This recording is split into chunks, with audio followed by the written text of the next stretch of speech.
নমস্কার, আশা করি সকলেই ভালো আছেন। SRM কিচেন অ্যান্ড ব্লগে সকলকে স্বাগত। আজকে আমি চলে এসেছি আরও একটি নতুন রেসিপি নিয়ে, পাকা কলার রেসিপি। বেশি পেকে যাওয়া কলা ফেলে না দিয়ে এই রকম একটি সুন্দর রেসিপি বানিয়ে নিতে পারেন, যা জলখাবার বা টিফিনে বাচ্চাদের খুব প্রিয় হতে পারে, সাথে বড়দেরও।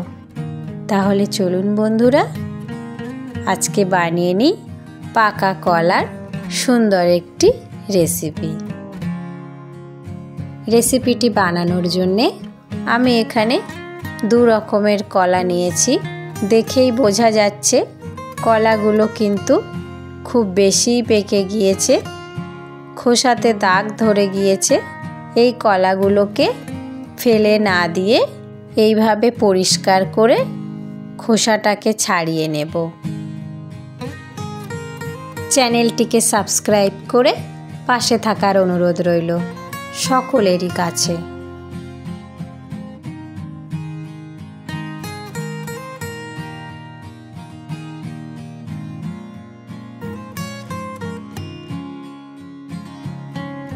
সমস্ত কলাগুলোকে পরিষ্কার করে খোসা ছাড়িয়ে নিয়েছি। এবার এরকম একটি কিছু দিয়ে কলাগুলোকে পিষে নেব। খুব সহজেই পিষে নেওয়া যাবে।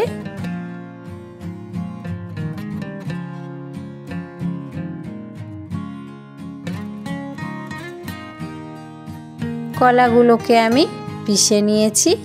এর সাথে দিয়ে দিচ্ছি আটা, চালের গুঁড়ো, ময়দা, সুজি, একটু কালো জিরে, চিনি।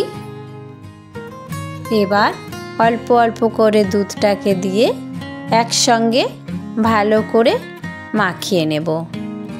চাইলে শুধু আটা কিংবা ময়দা দিয়েও রেসিপিটি বানিয়ে নেওয়া যাবে।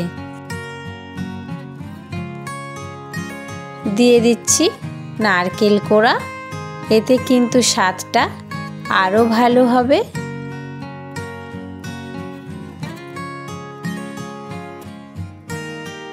স্বাদ মতো লবণ।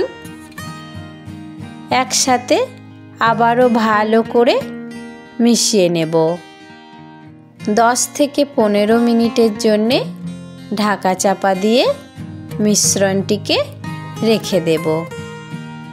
তারপর দেখুন অনেকটাই পাতলা হয়ে এসেছে। ঠিক এই রকম একটি ব্যাটার বানিয়ে নেব। খুব বেশি পাতলাও নয়, আবার খুব বেশি মোটাও নয়। তাওয়াতে তেল ব্রাশ করে নিলাম। চাইলে ঘি দিয়েও ভেজে নেওয়া যাবে। পরিমাণ মতো ব্যাটার দিয়ে একটু গোল করে দেব। উপরটা একটু শুকিয়ে এসেছে, আরও একটু তেল উপর থেকে ছড়িয়ে দিলাম। উল্টিয়ে পাল্টিয়ে ভেজে নেব।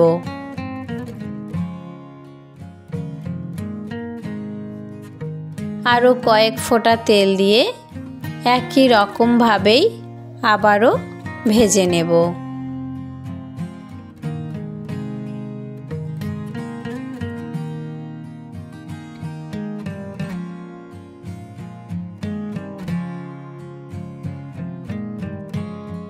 কতটা সহজভাবে আর কতটা সুন্দরভাবে জলখাবারগুলো ভাজা হয়ে গিয়েছে দেখুন।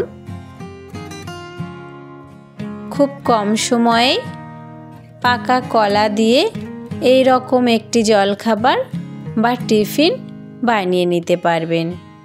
ভিডিওটি কেমন হয়েছে অবশ্যই আমাকে জানাবেন। লাইক, কমেন্ট, শেয়ার করবেন, সাবস্ক্রাইব করে পাশে থাকবেন। ধন্যবাদ সকলকেই।